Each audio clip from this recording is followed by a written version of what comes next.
Uh, Kelly Price by the Migos, Dreams and Nightmares. Cinderella Man's a good one. Hmm. There's a mix on SoundCloud. It's like a mashup, like a mixture of a couple different songs. So just it's some pretty hardcore, nothing soft Yeah. for the games because we're trying to get pumped up. But yeah, a lot of rap, a lot of EDM stuff like that. Hmm. Uh, what about ranks? Like you must have played in a lot of ranks, like around let's say in MHL. Like, what was your favorite one to play in? Like, rather than pick Um, Definitely Edmonton. up. I got to play there for a year and a half, and just the whole atmosphere, man.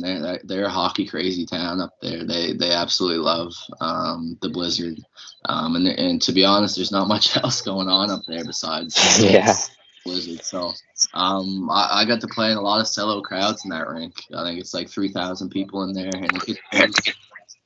So that was definitely cool. It's a little different being on the other side of it. When I played for Pictou, I got to play back up there two different times, and it's kind of different when they're cheering against you rather than for you. Summerside's got a cool ring too, man. They do a cool light show. The announcers are Hmm. cool. Good music, good vibes, good crowd always there too. So Summerside's definitely another one. Amherst for me, I grew up in kind of older barns, the Antigonish Arena, the Port Hood, the Al McGuinness Center. So the Amherst Stadium is one that I love to go to. Good ice.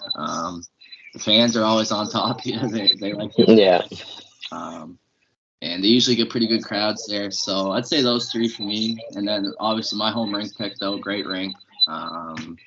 It's pretty simple, but we get Yeah. 800 to 1,000 people in there, and it gets loud. And the cool thing about playing Pictou too, man, is a lot of the people at the games. Like I was lucky enough, a lot of my family would go to the games, friends, the other boys, family and friends, and this and that. And I love Pictou. Those four for me definitely. Yeah. I know in Amherst, like they got like these wood things. Like Yeah, people are always pounding on them and stuff like yeah. that. They bring the pops and they're banging Yeah. loud. And as I got older in the league, I don't know if it's just because I played there so many times or what the case was. They started some chants against me, which I would just laugh at. That doesn't really do me. Yeah. I just get a kick at that. So, Yeah. that's a cool thing to play, and you got to be on your game there because they're definitely on their game in the stands. So it's always a fun one there. Yeah. When it comes to like, I guess chants and stuff like that, are you much of a chirper at all, or like Uh, you just kind of easy going? I'm a pretty easygoing guy, but you know, the cool thing about the MHL for the most part is a lot of the guys you play against, right? Unless they're coming from Quebec or the States or whatever. You either played against them or played against somebody who played with them. So there's a couple guys that I'd say I won't say what I said, but I'll say something to them to try to throw them off. Yeah. Other than that, like I said, Amherst, Yarmouth, they're kind of hard on the goalies too. But I just laugh. I just find that funny. That doesn't really throw me off or anything like that. But there's one time this year actually in the Valley, I was getting it pretty good from the boys on the bench, and this guy fell in front of me, so I just kind of gave him a shot. He gave me, I gave him another shot, and that was probably the only time that's ever happened to me. Like I said, I'm pretty easy going in the net. I don't. Nobody really gets to me, but that guy for some reason just got in. So, but yeah, those two rings for sure. Yeah. What about like junior A, like last year? There was like a lot of diversity, like what we were kind of talking about there. Like you guys had guys from Ontario, guys who are playing OHL right now because like they never Yeah, played. So like that group was like diverse. yeah, no, most definitely. It was really cool last year to be a part of the MHL, just because um, with the circumstances going on in COVID, there wasn't a lot of leagues playing at all. Like Hmm.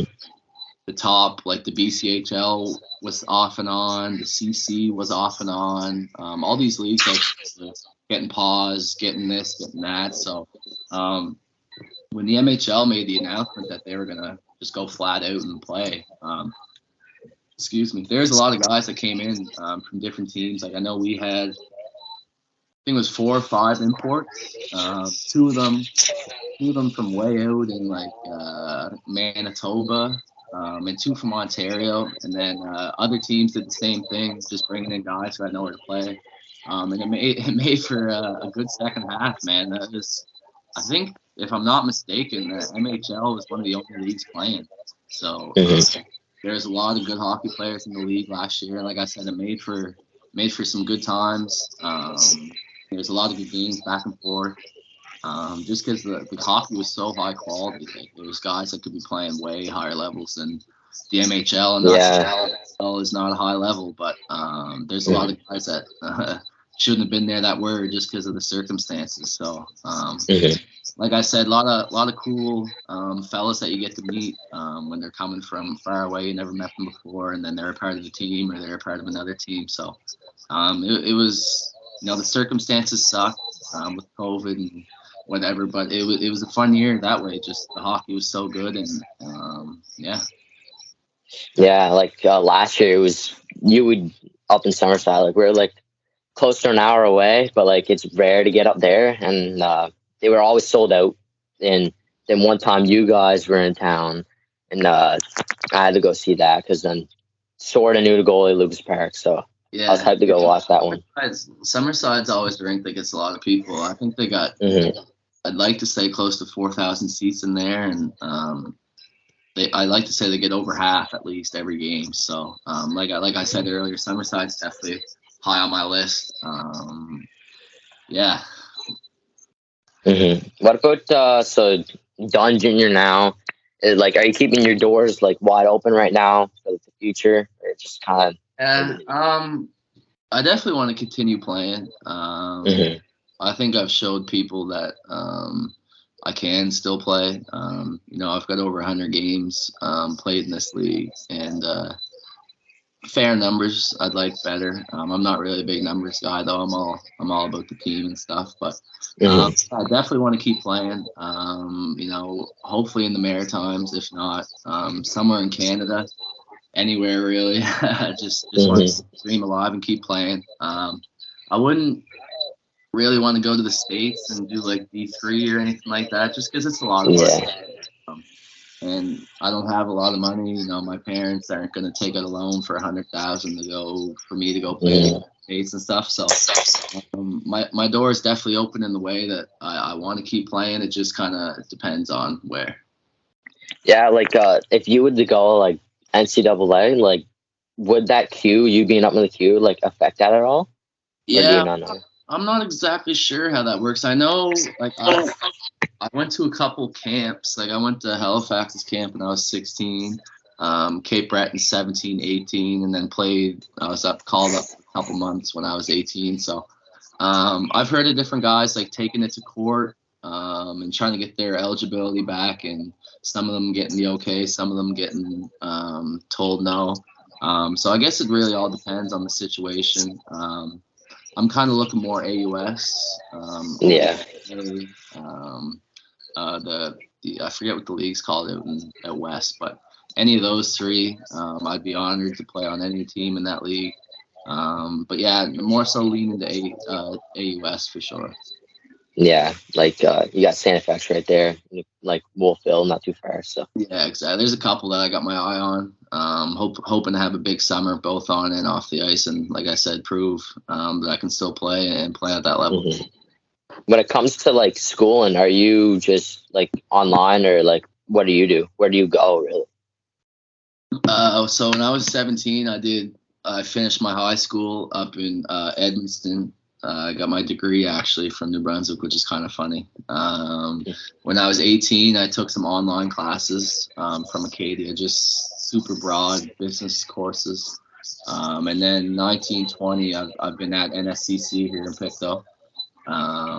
Just taking the business program. It's actually a 2+2 program, so 2 years at NSCC, and then 2 years at Cenevex, UPI, UMB, Acadia, places like that. So it kind of worked out perfect for me. I'm not really a huge school guy, but the opportunity was just perfect, really. So I jumped all over the business program here. I was full time, um, learning how to balance my time with hockey and school and workouts and this and that is definitely a learning curve, but I think I managed it pretty well. I was at the campus 3 or 4 days a week, so I was definitely busy. But I'm just happy to be getting an education. Just about halfway done the degree right now, so it's been going great so far. Yeah, like you said, like you in your grade 12 year, you were out in Edmonton. Like when it comes to like the NHL, you don't see a lot of guys that like leave when they're still in high school. It's just way Yeah. like so like being like did you like go inside of the school there? Yeah.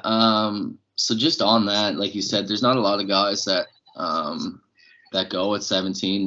There's a lot of guys that play 3 years of midget, or there's guys that are able to play like, say if you're from Antigonish or Cape Breton, like maybe you play for Pictou at 17 because you're close to home, or Churro and whatnot. But that was a big jump from Antigonish to Edmonton. I was lucky. I had a guy I played midget with who played up in Edmonton, so it made the transition a little easier for me. But yeah, going to school up there was funny because Edmonton's an all French town. So I couldn't go to the French high school there, which is like 3,000 people or something like that. So me and my teammate Aaron Brown, we were both rookies. We went to the English school in Edmonton, and it was actually a kindergarten grade 12 school, and it had 135 people total in the school. It was pretty funny. It was a big culture shock. I come from Dr. John Hugh in Antigonish. That's got close to 1,000 people, I'd like to say. So I'd be in school half the day. We practiced at 2:30. So me and Browner would go like 8 to 12, and then go get something to eat, and then go to the rink. And we only had to be there Tuesday, Wednesday, Thursday, because we only had a couple credits or a couple courses sort of finish up. But yeah, it was a cool experience. Like I said, 135 people, English school in the French town, living away from home. It was definitely a lot, but it was pretty fun. Good people there. Yeah, yeah. I was in Edmonton like twice, like back in the fall, and like it's like good, it's pretty French there, and it's like a weird town. It's pretty weird town to be honest. Yeah, well, I mean, I can understand French to a degree, but I can't speak it worth a lick. Yeah. So it was definitely a big culture shock. My billets helped me out a lot. They kind of taught me the basics of it, just so I could understand when people are talking and stuff. I wasn't a big fan of being left out of conversations and stuff, just because I didn't know the language. So it was pretty cool, and it was challenging at the same time, being a young kid, grade 12, 17, French town. It was definitely a culture shock for sure, but it was fun. Yeah. But like the first like little bit when you're there, like were you like homesick as hell? Or just nervous, or what was your thoughts back then? A little bit, yeah. I'm a homebody. I love Antigonish. I love my family and friends. I felt at that time I was ready. I wanted to explore. It was a great opportunity. Edmonton actually just won the league title the year before. So knowing that, I was all for it. They had a great team coming back too. I knew before going there, when I got drafted, that I was going to have a spot. So I kind of had some time to prepare for it in a way. Talk to some different guys, talk to my family. But yeah, I just felt like it was the right decision for me at the time. I know in midget, like I said, we had two great teams, 2 years, my 2 years there. We won a lot. So I just felt I was ready for the jump, both on and off the ice, and just people like my billets were great to me up there. They helped ease the transition. They were English, which was good. And just the guys on the team made me feel at home. Would always take me out to eat, take me out here, take me out there. And just got me involved. So the first week too, I'm missing home, but after that, it was so fun. We had a great group that year, great group of guys, always hanging out together and stuff like that. So at a certain point, I was definitely loving it, but at the same time, I was my parents would come up once a month, I think, like that, maybe